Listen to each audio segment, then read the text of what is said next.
Hateful language has no place in the school or any setting. It creates a hostile environment that is not conducive to learning or personal growth. On January 30th, a student wrote a derogatory racial slur on our lunch whiteboard, and this racial slur was against African Americans. I have to say I was really shocked, and my staff was as well.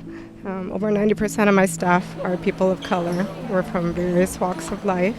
Our words and our actions, they have meaning behind it, That's why language is such a powerful thing, because we're expressing, we're communicating to one another. Just recently I was with a group of superintendents, and out of all of the challenges you can imagine right now facing public education, this was the topic we were talking about, the escalating use students have of derogatory terms, racial slurs, and profanity in general.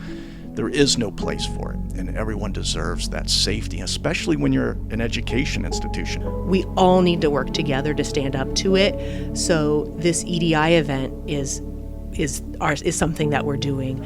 I worked with Ms. Liu and Mr. Kearney, who are the administrators who oversee EDI, to find a way to discuss this type of language, and to help build in our students the tools to address it when we hear it, in the hallways or in our classrooms or in our friend group. Talking it out, sharing your experiences, because sometimes people don't always know the impact that their words have.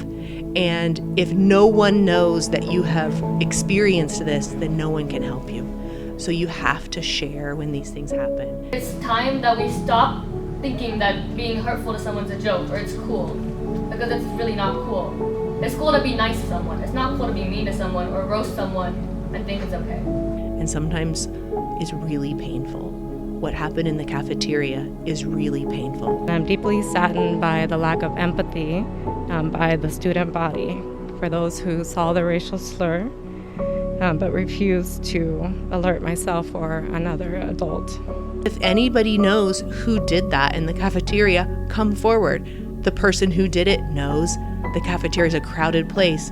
I find it hard to believe that someone didn't see something, but that's what we need, someone willing to stand up and, speak up. But it's the hardest thing to do. Standing up to your friend is absolutely the hardest. You can't empathize or understand what someone else who doesn't look like you goes through if you're unwilling to take the time to get to know them. I hope that this will be a teachable moment for all students and faculty to understand the significance of racial slurs. The words you say can have more weight than they seem. Remember to think before you act and stay kind, Apaches. This has been Joziah, and back to the anchors in the studio.